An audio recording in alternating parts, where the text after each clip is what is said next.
સદગુણનો ભંડાર, આખું વ્યક્તિત્વ જે રામને ચરણે અર્પિત કરશે, રામના અનુગામી બનીને જીવશે, સમગ્ર જગતનો આધાર જે શેષનો અવતાર છે, એવા આ પુત્રનું નામ હું લક્ષ્મણ રાખું છું. સભાએ લક્ષ્મણજીના નામનો જયઘોષ કર્યો. બોલીએ લખનલાલજી મહારાજ. ધરેવું નામ ગુરુ હૃદય વિચારી, વેદ તત્વ નૃપ તવ સુતચારી. વશિષ્ઠજીએ વિચાર કરીને ચારે ભાઈઓનું નામકરણ કર્યો. રાજવી, આ તમારા ચારે પુત્રો વેદોનું તત્વ છે, આપ ધન્ય છો. આ પ્રસંગે ખૂબ દાન દક્ષિણા અપાઈ, બધાને ભોજન કરાવ્યું, મોટો પ્રસંગ ઉજવાયો. આમ અયોધ્યામાં એક પછી એક પ્રસંગો ઉજવાતા રહ્યા છે. ચારેય બાળકોને પામીને માતાઓ ધન્ય બની છે. એક દિવસની કથા તુલસીદાસજીએ લખી. કહે કૌશલ્યાજીએ રામજીને દૂધ પીવડાવી, સુંદર નાના નાના પિતાંબર પહેરાવી અને પારણામાં લોરી સંભળાવીને સુવડાવી દીધા. રામ સૂઈ ગયા બાળ સ્વરૂપમાં. કૌશલ્યામાને થયું, મારા કુળદેવ, મારા ઈષ્ટદેવની પૂજા બાકી છે, તો લાવ સ્નાન કરીને પૂજા કરી લો. માતાજીએ બાળકને સુવડાવી, સ્નાન કરી, પૂજાના વસ્ત્રો પરિધાન કરી, ઠાકોરજીની પૂજા કરી. રામાયણના બધા પાત્રો સગુણ ઉપાસક છે. કૌશલ્યાજી ઠાકોરજીની પૂજા કરે છે, દશરથજી શંકરજીના ઉપાસક છે.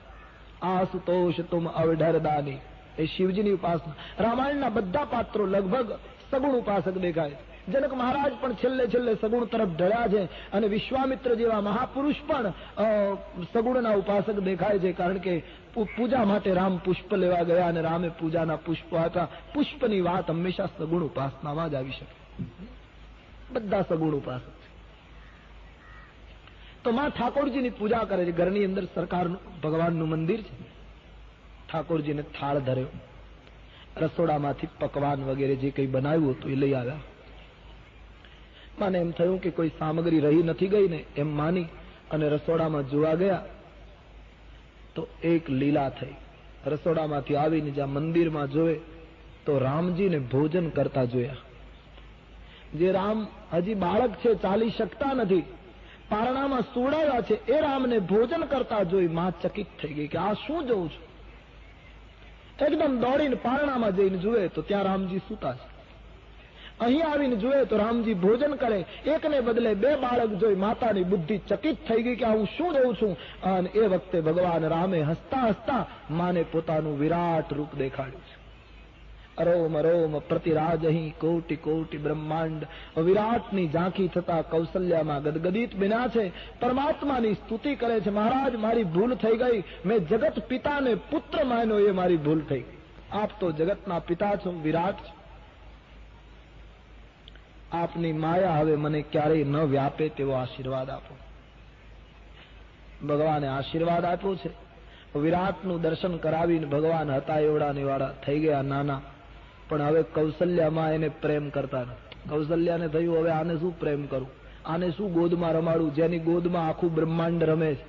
હમણાં જ મેં અનુભવ કર્યો છે. આને શું ચાલતા શીખવું જે આખા જગતને ચલાવે છે. આને શું દૂધ પીવડાવીને પેટ ભરવું જે આખા જગતનો વિશ્વંભર છે. દેખાવમાં બાળક છે, હવે માં પ્રેમ કરી શકતી નથી. ભગવાનને દુઃખ થયું કે આ તો ખોટું થયું, આના કરતા રૂપ નહીં બતાવ્યું હોત તો સારું હતું. આ તો માં પ્રેમ કરતી બંધ થઈ ગઈ. અને વાત એ સાચી, આવું અસાધારણ રૂપ જોયા પછી કઈ રીતે માં પ્રેમ કરી શકે. માં કહે હવે હું તમને તુકારો નહીં કરું, પિતા નહીં, પુત્ર નહીં કહું, આપ તો જગતના પિતા. ભગવાને કહ્યું માં હું જગતનો પિતા છું પણ તારો દીકરો છું, તું મને કોઈ દિવસ પિતા ન કહીશ. છતાંય માં કબૂલ થતા નથી.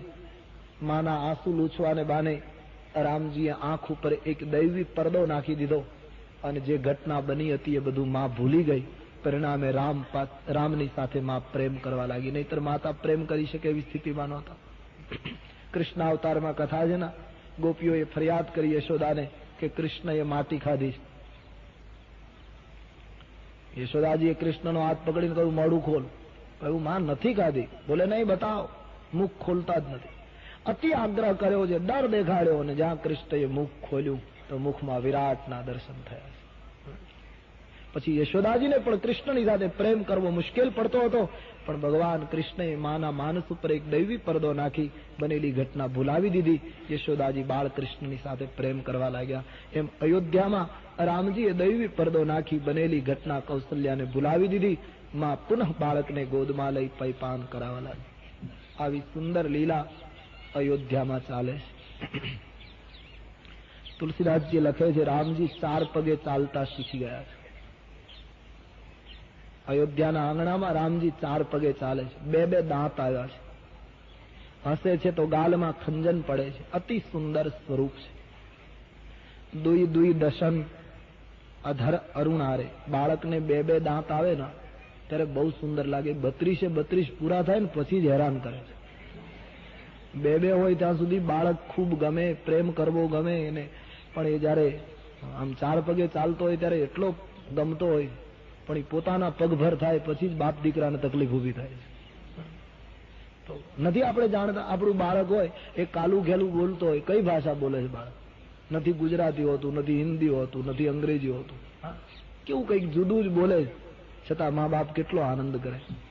નથી એમાં વ્યાકરણ હોતું, નથી એમાં કશું હોતું, છતાં એ બાળક કાલું ગેલું જે તોતરી ભાષા બોલે એમાં મા બાપ કેટલા આનંદે. પણ એ જ બાળકને ભણાવી અને તૈયાર કરો ને જ્યાં વ્યાકરણ સહિત શુદ્ધ ભાષા બોલે એટલે બાપ દીકરાને અણમનાવ શરૂ થઈ જાય.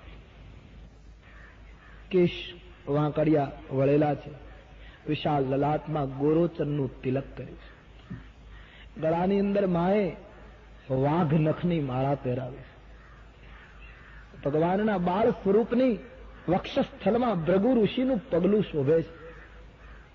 ઉદરની અંદર 3 રેખા પડે છે. યમુના નદીના શામ જળમાં યમુના ગુરમી ખાય અને એ ગુરમી ખાતી વખતે યમુનાનું જેવું દ્રશ્ય હોય એવી નાભી સુંદર લાગે છે. શંખના સમાન કંઠ છે. નાસિકા અતિ સુંદર છે. કપોલનું વર્ણન તુલસી કહે, ગાલનું વર્ણન કયા શબ્દોમાં કરો? તોતળી ભાષા રામજી બોલે છે. માં વારી જાય છે. અયોધ્યા રામના એ દિવ્ય રૂપ ઉપર નિછાવર થઈ ગઈ છે. આમ 4 પગે ચાલતા રામ હવે ધીમે ધીમે 2 પગે ચાલતા શીખે છે. બિલકુલ બાળ લીલા કરી છે. પગની અંદર માતાજીએ પેંજન બાંધ્યા છે. અયોધ્યાના રાજભવનની દિવાલને હાથ અટકાવીને જેમ બાળક ચાલતા શીખે એમ રામ ચાલતા શીખે. ક્યારેક પડી જાય, વળી ઉઠીને દિવાલને હાથ અટકાવીને ચાલવાની કોશિશ કરે. સવારનો સમય હોય, રામજી દિવાલને હાથથી સ્પર્શ કરી અને આમ ચાલતા શીખતા હોય એ વખતે ભારત વર્ષના અનેક પરમહંસો કૌશલ્યાના આંગણામાં ભિક્ષાનદેહી કરવા આવે છે. મહાન સિદ્ધ સંતો આવ્યા છે. કૌશલ્યાજીને શંકા પડે છે. કૌશલ્યાજીને થયું કે આ મહાત્માઓ મારે ત્યાં રામનો જન્મ નહોતો થયો ત્યારે કોઈ નહોતા આવતા, બાળકનો જન્મ થયા પછી જ આ લોકો આવે છે. કૌશલ્યાજીને થયું કે આ મહાત્માઓના ચહેરા જોતા આ મહાત્માઓ ભિક્ષા માંગે એવા નથી. આ ભિક્ષા એનું બાનું છે, બાકી એનું કારણ કંઈક બીજું. આની તેજસ્વીતા કહે છે કે આ માંગે એવા સંત નથી. કૌશલ્યાજી બધા મહાત્માઓને ભિક્ષા આપતી વખતે વિનંતી કરે, સંતો અવિવેક થાય તો માફ કરજો, બાકી મારે ત્યાં બાળકનો જન્મ થયા પછી જ તમે મહાત્માઓ પધારો છો અને તમારો દેખાવ જોતા તમે ભિક્ષા માંગો એવા સામાન્ય સાધુ નથી. મહાત્માઓ કારણ બતાવશો, આપ કોણ છો? પરમહંસોની આંખમાં આંસુ આવી ગયા. કૌશલ્યામાં તારી વાત સાચી છે. અમે પરમહંસો 24 કલાક ધ્યાનમાં લીન રહેનારા મહાત્માઓ છે. અમે કોઈને આંગણે ભિક્ષા માંગીએ નહીં. માં ભિક્ષા અમારું બાનું છે. તો માતા ભિક્ષાને બાને અમે તારા આ બાળકનું દર્શન કરવા આવીએ છીએ.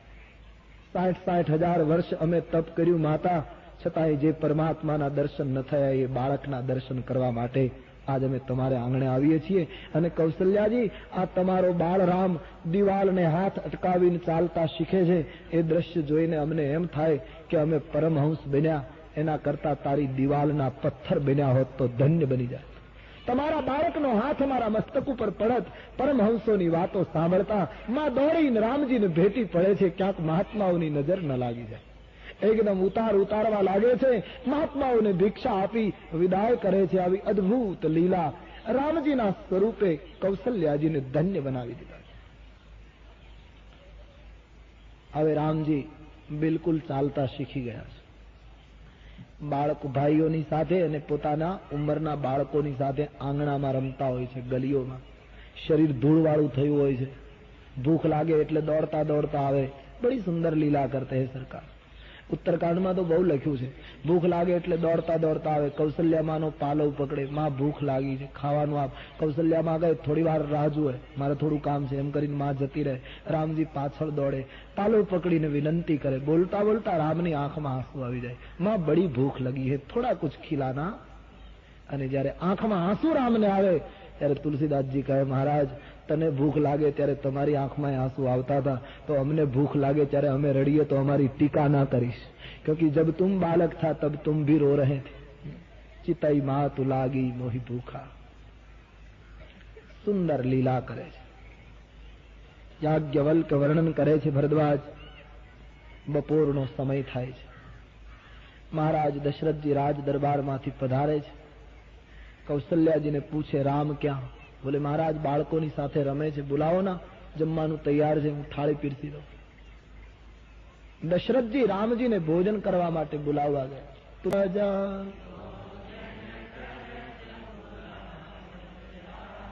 મહારાજા દશરથજી રામને ભોજન માટે બોલાવવા ગયા તો ઉભા રહીને સાદ પાડે, રામ ભોજન માટે આવ. તો રામજી આવતા નથી. પિતા બોલાવે અને પુત્ર ન આવે તો મર્યાદાનું ઉલ્લંઘન કહેવાય. રામનો અવતાર મર્યાદા પુરુષોત્તમનો અવતાર છે. અને દશરથજી એને બોલાવવા ગયા જમવા માટે અને રામ આવતા નથી એમ લખ્યું તો મર્યાદા તૂટી ગણાય. પણ તુલસીદાસજી કહે નહીં, દશરથજી બોલાવવા ગયા હોત તો રામ આવત, એ પિતા બનીને બોલાવવા ગયા હોત તો રામ જરૂર આવત. પણ ભોજન કરત બોલાવત રાજા, રાજા બનીને બોલાવવા ગયા. ભગવાને જગતને કહ્યું કે કોઈ રાજપણાનો ઘમંડ લઈને મને પકડવા આવે તો ઈશ્વર કહે, હું સત્તાધીશના હાથમાં જવા તૈયાર નથી. કોઈ સત્તાનો નશો લઈને સત્યને પકડવાની કોશિશ કરે તો સત્ય કહે, હું એના હાથમાં નહીં આવું. દશરથજી રાજા બનીને ગયા એટલે પકડાતા નથી. ઈશ્વરને પકડવા માટે બધા પદનો અસ્વીકાર, બધા પદ છૂટવા જોઈએ તો ઈશ્વરના પદ પકડી શકાય. પ્રભુના ચરણ પકડવા માટે તમામ પદનો અહમ છૂટવો જોઈએ. બીજું કારણ દશરથજીથી રામ પકડાતા નહોતું એનું કારણ એ બોલાવતા હતા ખરા પણ દોડતા નહોતા.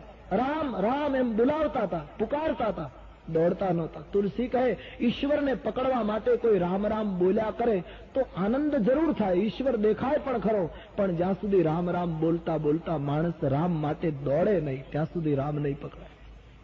રામ રામ જપતા જપતા રામની યાત્રા પણ કરો. રામ માટે પ્રવૃત્ત બનવાની વાત છે. દશરથજીના હાથમાં રામ આવ્યા નહીં. એમણે કૌશલ્યાજીને કહ્યું, દેવી તમે બોલાવો. કૌશલ્યાજી બોલાવવા ગયા ત્યારે રામજી પગના પેંજનને ખનકાવતા દૂર જતા રહ્યા. કૌશલ્યાજી એકદમ આડા ફરી અને વેદ જેને નેતિ કહે, શંકર જેનો અંત ન પામે, એ રામને કૌશલ્યામાં પકડી લીધા. દશરથજીની ગોદમાં કૌશલ્યાજી પકડી શક્યા એનું કારણ કૌશલ્યાજી દોડ્યા. ખાલી રામ નામનો જપ કર્યા કરો એટલું પૂરતું નથી, જપની સાથે ઈશ્વર માટે થોડું ચાલો. આપણા સંસારના વ્યવહાર માટે તો આપણે ઘણી પ્રવૃત્તિ કરીએ છીએ, ઈશ્વર માટે આપણે કેટલું કરીએ છીએ? સત્ય માટે, આ દેશની પરંપરા માટે, આ દેશની અસ્મિતા માટે આપણે કેટલું ચાલ્યા? પોતા માટે તો આખું જગત કરે, એમાં શું નવાય? રામ માટે દોડવાની વાત. કૌશલ્યાજી પકડી શક્યા કારણ કે તાહી ધરે જનની હઠી ધાવા, દોડીમાં और पकड़ पाई.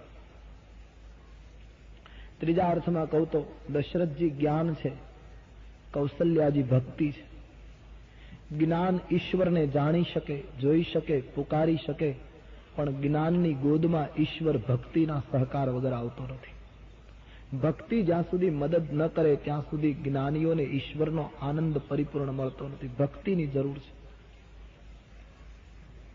કૌશલ્યામાં ધૂળવાળું શરીર રામજીનું એકદમ ઊંચકી લીધા, દશરથજીની ગોદમાં બેસાડ્યા. મહારાજ દશરથજીને થાળી પીરસી, ગોદમાં બેઠેલા રામ અને અવધપતિ બંને જમવા લાગ્યા. જમતા જમતા દશરથજીની દ્રષ્ટિ રામ ઉપર છે ત્યાં સુધી રામજી ગોદમાં રહ્યા, પણ જમતા જમતા રામ ઉપરથી દ્રષ્ટિ હટી ગઈ અને ભોજનના સ્વાદ ઉપર જ્યારે દ્રષ્ટિ કેન્દ્રિત થઈ તો રામ ગોદમાંથી છટકી ગયા. આનો અર્થ એ થયો, તુલસી કહે ભોજન કરો પણ ભજન ભૂલો નહીં.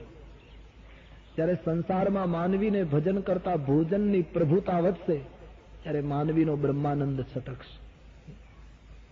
શરીર ટકાવવા માટે માણસે ભોજન તો કરવું જ જોઈએ, પણ સ્મરણ ચૂકવું ન જોઈએ. દશરથજી જયારે ભજન ચૂક્યા છે અથવા તો રામ ઉપરની દ્રષ્ટિ ગુમાવે છે, રામ જતા રહે, વળી કૌશલ્યાજી પકડી આવે, વળી દશરથજીની ગોદમાં બેસાડે. આવી સુંદર લીલા અયોધ્યામાં ચાલે છે. ચારેય ભાઈઓની ઉંમર કુમાર અવસ્થા થઈ છે. ચારેય ભાઈઓને ચૂડાકર્ણ સંસ્કાર થયો, પછી યજ્ઞોપવિત સંસ્કાર થયો. આપણે ત્યાં એક પછી એક સંસ્કારો બાળકોને થતા હતા. યજ્ઞોપવિત સંસ્કાર યાની જનોય આપવામાં આવી ચારેય ભાઈઓ, અને આપણે ત્યાં નિયમ હતો યજ્ઞોપવિત સંસ્કાર થયા પછી બ્રહ્મચારી એ બાળક ગુરુના આશ્રમમાં અભ્યાસ કરવા જતો. તુલસીદાસજીએ લખ્યું, ચારેય ભાઈઓને જનોય આપી એટલે ચારેય ભાઈઓ વશિષ્ઠજીના આશ્રમમાં અભ્યાસ કરવા ગયા. ગુરુ ગૃહ ગયે પઢન રઘુરાઈ, અલ્પકાલ સબ વિદ્યા પાઈ. સમ્રાટના સંતાનો એક તપસ્વીના આશ્રમમાં રહેવા ગયા વિદ્યા મેળવવા માટે. આવી રીતનો વિદ્યાભ્યાસ ભારતની સંસ્કૃતિમાં હતો. વશિષ્ઠજી સમ્રાટને ઘરે ભણાવવા નથી ગયા. સમ્રાટના સંતાનોએ વશિષ્ઠજીની પાસે જવું પડ્યું. અત્યારે આખી પદ્ધતિ ફરી ગઈ. દેશકાળને અનુસરીને એની ટીકામાં આપણે ન જઈએ કદાચ, પણ વિદ્યાભ્યાસ કરવા માટે તો ગુરુની પાસે જ જવું જોઈએ. અત્યારે તો કેટલી કંગાળ દશા આવી ગઈ. જેના શ્વાસોશ્વાસમાં 4 વેદ, એને શું ભણવું પડે? પણ જગતને બતાવ્યું કે હું પણ કોઈ ગુરુના આશ્રમમાં રહીને વિદ્યાભ્યાસ કરું છું. જીવનમાં ગુરુની જરૂર છે. આમ રામજીએ બતાવ્યું. તમામ વિદ્યાથી સંપન્ન બની ચારેય ભાઈઓ અયોધ્યા આવ્યા છે. હવે તો રામજી પિતાજીને રાજ્યના કાર્યમાં મદદ કરે છે. ભણ્યા છે અને જીવનમાં ઉતાર્યું છે. પ્રાતકાલ ઉઠી કે રઘુનાથા, માતુ પિતા ગુરુના વહી માથા. રામજી કેવલ માતૃદેવો ભવ પિતૃદેવો ભવ એમ પાઠ નહોતા કરતા, આચરણમાં મૂક્યું છે. સવારમાં માતા પિતાને વંદન કરે, ગુરુને પ્રણામ કરે, સંધ્યા કરે, શંકરજીની પૂજા કરે. આ બધું રામજી કરે છે. જગતને બતાવ્યું હું બ્રહ્મ છું તો પણ બધું કરું છું. માણસે જીવનમાં કંઈક કરવું જોઈએ. મોટે ભાગે ધર્મની વ્યાખ્યા થઈ, ધર્માચરણ ઘટી ગઈ. પરિણામે આટલી મોટી ધર્મનો આદેશ છતાં અશાંતિનો અનુભવ થાય. ભગવાન રામ પિતાને મદદ કરે છે. પહેલેથી રામ અને લક્ષ્મણની જોડી છે, ભરત અને શત્રુઘ્નની જોડી. એક શામ એક ગૌર, એક શામ રામજી શામ લક્ષ્મણ ગૌર, ભરતજી શામ શત્રુઘ્ન ગૌર. આ 2 જોડી અયોધ્યાની રાજમાર્ગ ઉપર નીકળે, લોકો ઉત્સવ મનાવે, આનંદ વિભોર બને. ચારેય ભાઈઓએ અયોધ્યાને શીલથી જીતી લીધી. સુંદર આચરણ છે રામજીનું, દિવ્ય સદાચાર છે રામનો.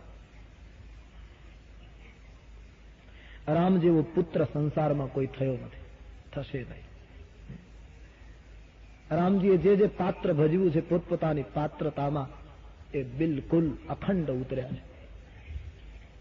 રામજીની સામે દશરથજી જોઈ નેત્રમાં આંસુ આવી જતા હતા. પુત્રનું રૂપ જોઈ, પુત્રની સૌમ્યતા જોઈ, પુત્રનું આચરણ જોઈ પિતા ખૂબ પ્રસન્ન બને.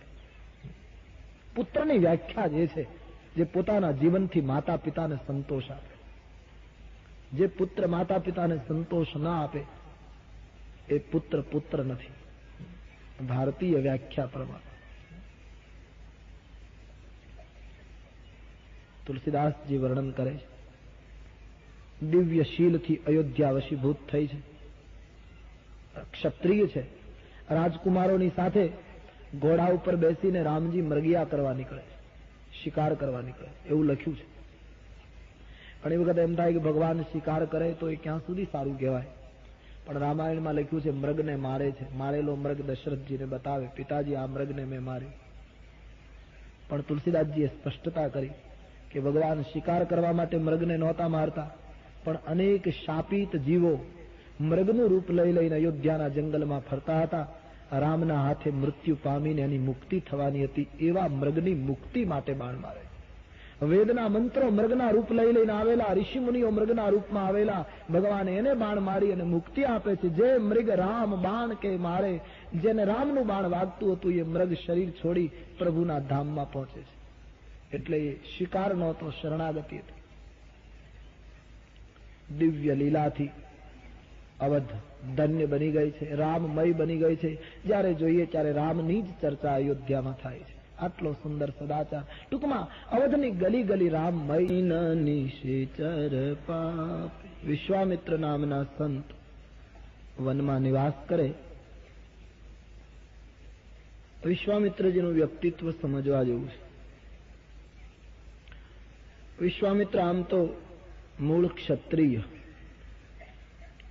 ગાંધી રાજાના પુત્ર, સમ્રાટ હતા પોતે. પણ એકવાર વશિષ્ઠજીને ત્યાં મહેમાન થયા અને વશિષ્ઠજીનો તપનો પ્રભાવ જોયા પછી એને એમ લાગ્યું કે હું સમ્રાટ છું, મારી પાસે આટલા સાધન સંપન્નતા હોવા છતાં વશિષ્ઠજીની પાસે જે શક્તિ છે મારા પાસે નથી. અને તેથી એને એમ લાગ્યું કે મારે શસ્ત્રો છોડી શાસ્ત્રનો અભ્યાસ કરવો જોઈએ, સાધના કરવી જોઈએ. ઈશ્વરને જો મેળવવા હોય તો વિશ્વામિત્રજીએ વિચાર્યું બ્રાહ્મણ થયા વગર છૂટકો નથી. અને તેથી એમણે ક્ષત્રિયપણું છોડી, શસ્ત્રો છોડ્યા, રાજ્યગાદી છોડી અને ખૂબ તપ કરીને એ બ્રાહ્મણ પંક્તિમાં પૂજાયા. પણ બન્યું એવું કે પોતે ક્ષત્રિય મટીને બ્રાહ્મણ બન્યા તો ઈશ્વર ક્ષત્રિયને ઘરે જન્મ્યા. વિશ્વામિત્રના મનમાં એક એવી ગ્રંથિ બંધાઈ ગયેલી કે ઈશ્વરને પ્રાપ્ત કરવા માટે બ્રાહ્મણ થવું જોઈએ, એટલા માટે પોતે બ્રાહ્મણ થયા. તો પરમાત્મા ક્ષત્રિયને ઘરે જન્મ્યા. ઈશ્વરે જગતને બતાવ્યું મારા માટે કોઈ વર્ણની જરૂર નથી. યજ્ઞ યાગાદિ કરે તપોવનમાં. મારીચ અને સુબાહુ નામના રાક્ષસો અંદર વિક્ષેપ કરે. શસ્ત્રો તો છોડી દીધા છે એટલે શસ્ત્ર લઈ શકતા નથી, નહીતર રાક્ષસોનો વિનાશ કરે. એક દિવસ વિશ્વામિત્રજીને ખૂબ ચિંતા થાય છે કે મારો યજ્ઞ અધૂરો રહે છે, રાક્ષસો પરેશાન કરે છે. એમણે ધ્યાનમાં જોયું તો ખ્યાલ આવ્યો ઈશ્વરનો અવતાર અયોધ્યામાં થઈ ચૂક્યો છે. આબાને અયોધ્યા જાઉં, રામજીને લઈ આવું, મને પરમાત્માની પ્રાપ્તિ થશે, મારો યજ્ઞ પૂરો થશે, અમે સનાત થઈશું. આવો વિચાર એને આવ્યો અને ધ્યાનમાં એમણે જોઈ પણ લીધું કે અયોધ્યામાં ઈશ્વર અવતર્યા છે. ચિંતિત વિશ્વામિત્રજીએ મહાત્માઓને યજ્ઞ સુષુપ્ત રાખવાની સૂચના આપી છે અને અયોધ્યા જવાનો નિર્ણય કર્યો. મનમાં વિશ્વામિત્રજી જ્યારે નીકળ્યા ત્યારે વિચાર કરે કે જે બ્રહ્મ સર્વનો પિતા છે એ દશરથને ઘરે પુત્ર બનીને આવ્યો હશે. અમે વિરક્ત મહાત્માઓ એની આટલી સાધના કરીએ છતાં જે અમારા સન્મુખ પ્રગટ નથી થતો, એ ઈશ્વર એક ગ્રહસ્થને ઘરે પુત્ર બનીને આવે તો અમારી વિરક્તાઈ કરતા એની ગ્રહસ્થાઈ કેટલી શ્રેષ્ઠ હશે. ધ્યાનમાં દેખાયું એટલે માનવું પડે એવું છે કે રામ ઈશ્વરનો અવતાર છે, પણ જ્ઞાની માણસ છે, જલ્દી કબૂલ કરે એમ નથી. તેથી મનમાં વિચારતા વિચારતા એ અયોધ્યા જઈ રહ્યા છે. એહી વિધિ કરત મનોરથ જાત ન લાગી બાર. મનોરથો કરતા કરતા વિશ્વામિત્રજી અયોધ્યા તરફ ઉપડ્યા છે. રસ્તો ક્યારે પૂરો થયો રામના વિચારમાં તે ખબર ન પડી. સરયુને કિનારે સરયુ જળમાં સ્નાન કરી વિશ્વામિત્રજી અવધેશના દરબારમાં પધાર્યા. મહારાજ દશરથજીને જાણ થઈ કે વિશ્વામિત્રજી પધાર્યા છે. દશરથજી દોડ્યા છે. વિશ્વામિત્રજીના ચરણારવિંદમાં સાષ્ટાંગ કરતા, એક તપસ્વી સંતનું સન્માન કરતા દશરથજી બહુ સરસ બોલ્યા, બાપજી, આજ અમારી અયોધ્યા પાવન થઈ ગઈ, અમે ધન્ય થઈ ગયા. આપના આગમનથી એક વસ્તુ નક્કી થઈ પ્રભુ. શું? મહારાજ, અમે કેટલા પુણ્ય કર્યા એની અમને ખબર નથી, પરંતુ આપનું પધારવું થયું એટલે એક વાત નક્કી થઈ કે અમારા પૂર્વજોએ, અમારા વડીલોએ ખૂબ પુણ્ય કર્યા હશે. અમારા વડીલોના પુણ્યના પ્રતાપથી આપ અમારે ત્યાં પધાર્યા છે. ખૂબ સન્માન કર્યું, રાજભવનમાં લઈ ગયા છે, ચરણ પખાળ્યા, ચરણ જળ આખા ભવનમાં છાંટ્યું છે. રાણીઓએ વિશ્વામિત્રજીને વંદન કર્યા, રામ લક્ષ્મણ ભાઈઓ આવ્યા અને વિશ્વામિત્રજીને પ્રણામ કરે છે, ચારે ભાઈઓને આશીર્વાદ આપે છે. રામજીને જોઈને વિશ્વામિત્રજી થોડા સમય માટે એક નજરે જોઈ રહ્યા કે શું આ બ્રહ્મ હશે? જ્ઞાની માણસ છે ને, કબૂલ નહીં કરે જલ્દી. તેથી આકર્ષણ જરૂર થયું રામ તરફ, પણ વિશ્વામિત્રજીને નક્કી થતું નથી. ધ્યાનમાં દેખાયું હતું એ જ આ તત્વ છે, પણ વિચાર થાય બ્રહ્મ કોઈનો બાળક બની શકે? રામજીએ વિશ્વામિત્રજીને ખેંચ્યા જરૂર. પછી તો ભોજન કરાયું, થોડી વાર બાપજીને વિશ્રામ કરવા દીધો, અને વિશ્રામ થયા પછી વિવેકથી દશરથજીએ વિશ્વામિત્રજીને પૂછ્યું, મહારાજ, કેહી કારણ આગમન તુમારા? બાપજી, આપના આગમનનું કારણ શું છે? અમે તમારી શું સેવા કરીએ? આપ અમને આદેશ આપો. વિશ્વામિત્રજીને આવવાનું કારણ પૂછ્યું ત્યારે વિશ્વામિત્રજીએ બહુ સરસ રજૂઆત કરી છે. મહારાજ, હું આવ્યો છું એનું કારણ હેતુ વગર કોઈ કોઈની પાસે જતું નથી.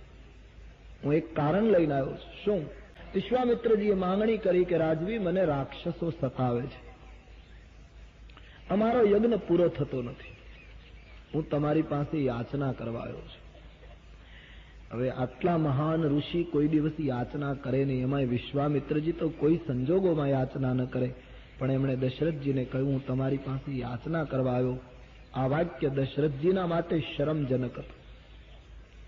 દશરથજી નીચું જોઈ ગયા. આનો અર્થ એ હતો કે વિશ્વામિત્રજી એમ કહેતા હતા કે તમારા જેવા સમ્રાટ ચક્રવર્તીનું શાસન હોય અને અમારા ઋષિઓના યજ્ઞો અધૂરા રહેતા હોય ને તમે ક્યારેય અયોધ્યામાંથી બહાર નીકળી અમારી ખબર પણ ન પૂછો કે મહાત્માઓ તમારી શું સ્થિતિ છે, અને આજ ત્યાગી સંતને તમારે દ્વારે ભીખ માંગવા આવવું પડે, આ રઘુવંશ માટે શોભાસ્પદ નથી. મહારાજ દશરથજી સંકોચ પામે, અને વાત એ સાચી. મેં યાચન આવ્યો, હું યાચના કરવા આવ્યો છું. મહારાજ, પણ કાન ખોલીને સાંભળો અવધપતિ, હું તમારી પાસે સંપત્તિ, સમૃદ્ધિ કે શસ્ત્રોની માંગણી કરવા નથી આવ્યો. હું તમારી પાસે તમારા 2 પુત્રોની માંગણી કરવા આવ્યો છું.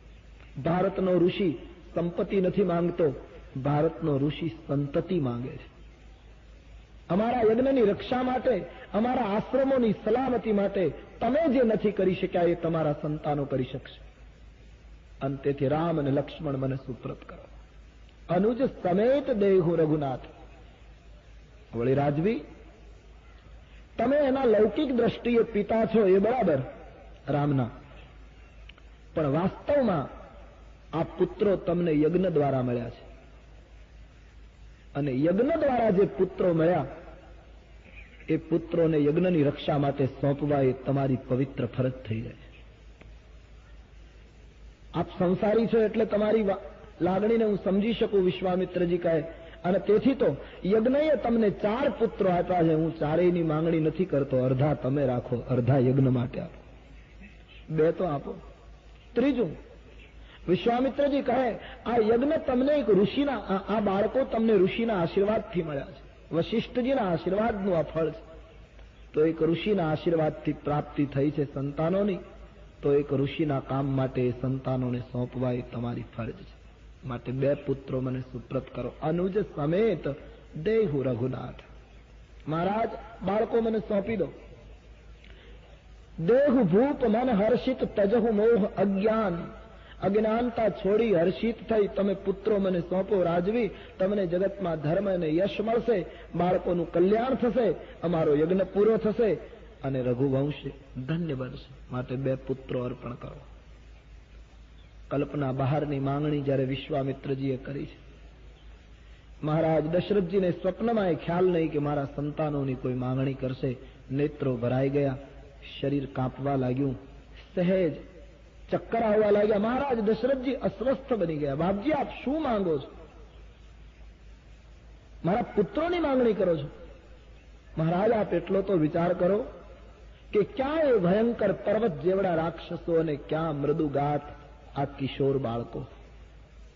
મહારાજ, મારા શસ્ત્રો માંગો, મારી સેના માંગો, તમે જે માંગો તે હું અર્પણ કરી દઉં. માંગો હું ભૂમિ ધન ધન કોશા, મારી પૃથ્વી માંગો, મારો શસ્ત્રાગાર માંગો, જે માંગો તે અર્પણ કરી દઉં મહારાજ, પણ આપની માંગણી અયોગ્ય છે. આપ એટલો મહારાજ, મને 4 પુત્રો પ્રાણ કરતા પણ અધિક પ્રિય છે. એમાં રામ તો હું કોઈ સંજોગોમાં આપી શકું નહીં. ભૂદેવ, આપ વિચાર કરીને નથી બોલતા. દશરથજીની લાગણી રામ ઉપર કેટલી હશે કે એક ઋષિની સામે અવિવેક કરી બેઠા. આપ વિચારીને નથી બોલતા. મારા આપે ગ્રહસ્થની લાગણીનો વિચાર કરવો જોઈએ. આપ બીજું ગમે તે માંગી શકો મહારાજ, હું રામ નહીં આપી શકું. વિશ્વામિત્ર મહારાજ મનમાં મનમાં હસે છે. વશિષ્ઠજી ઉભા થયા. વશિષ્ઠજીને ચિંતા થઈ કે દશરથજી વિશ્વામિત્રજીની માંગણીને ઠુકરાવે છે. કદાચ વિશ્વામિત્રજી ગુસ્સો કરશે, કારણ કે આમે વિશ્વામિત્રજીને મારી સાથે સિદ્ધાંતની બાબતમાં મતભેદ છે. અને દશરથજી મારા યજમાન છે, એટલે વિશ્વામિત્રજી એનો અર્થ એવો કરશે કે મારા જે પ્રતિસ્પર્ધી વશિષ્ઠ એનો યજમાન મારી માંગણી ક્યાંથી સ્વીકારે, અને આ રોષ કદાચ દશરથ ઉપર ઉતારે તો મારા યજમાનનું અકલ્યાણ થશે. ગુરુને પોતાના શિષ્યની ચિંતા થઈ, એટલે વચ્ચે ઉભા થઈ અને દશરથજીને સમજાવી, એનો સંદેહ દૂર કર્યો. અને વશિષ્ઠજીએ કહ્યું, રાજવી, હું આપને આદેશ આપું છું, રામ સોંપી દો. અને જ્યાં વશિષ્ઠજી બોલ્યા પછી દશરથજી એક પણ શબ્દ બોલી શક્યા નહીં. આ આપણા દેશની ગુરુ પરંપરા. ગુરુનું વાક્ય આવ્યા પછી શિષ્યથી કંઈ બોલાય નહીં. વશિષ્ઠજીએ સ્પષ્ટ કહી દીધું, રામ સોંપી દો. બસ, આગળ બોલી શકાયું નહીં. બંને ભાઈઓના હાથ છોડી દીધા. નેત્રમાં આંસુ છે, હૃદયમાં દુઃખ છે, પણ બાપજીની આજ્ઞા એ વજનદાર આજ્ઞા હતી. બંને ભાઈઓને મંજૂરી મળી છે વિશ્વામિત્રજીની સાથે જવાની. પિતાને વંદન કરી બંને ભાઈઓ રાજભવનમાં માતાઓની આશીષ લેવા માટે ગયા છે. બંને ભાઈઓ જ્યારે રાજભવનમાં ગયા, કઈ સુમિત્રા કૌશલ્યામાં બંનેને ભેટે છે. વિશ્વામિત્રનું કાર્ય કરવા માટે, અસુરોનો સંહાર કરવા માટે બંને રાજકુમારો જાય છે. પહેલી વાર અયોધ્યા છોડવાનો પ્રસંગ છે. કઈ અને સુમિત્રાના નેત્રમાં આંસુ આવે છે. રામ જાય છે તે ગમતું નથી. અમારે સંતો એમ કહે છે કે રામ લક્ષ્મણ જ્યારે એ વિશ્વામિત્રજીની સાથે જવા તૈયાર થયા ત્યારે સુમિત્રા અને કૈકઈમાં થોડાક દુઃખી થયા, પણ કૌશલ્યાજીને આ જરાય દુઃખ નહીં થયું. એનો અર્થ કૌશલ્યામાને લાગણી નહોતી એમ નહીં, પણ રામ લક્ષ્મણ વિશ્વામિત્રજીની સાથે જઈ રહ્યા છે એ વખતે કૌશલ્યાજી ખૂબ પ્રસન્ન છે. કારણ કે કૌશલ્યામાને પેલા જ્યોતિષના જોશ યાદ આવ્યા છે. શંકર ભગવાન કે આ રામ નાનો હતો ત્યારે મહાત્માએ આવીને કહ્યું હતું કે તમારો બાળક કુમાર થશે ત્યારે એક મહાત્મા લઈ જશે, અને મહાત્મા લઈ ગયા પછી એક મહાન કન્યાને પરણીને તમારો પુત્ર આવશે. એટલે માને એ આનંદ છે કે મારો રામ પરણવા જઈ રહ્યો છે, એટલે માની ખુશી.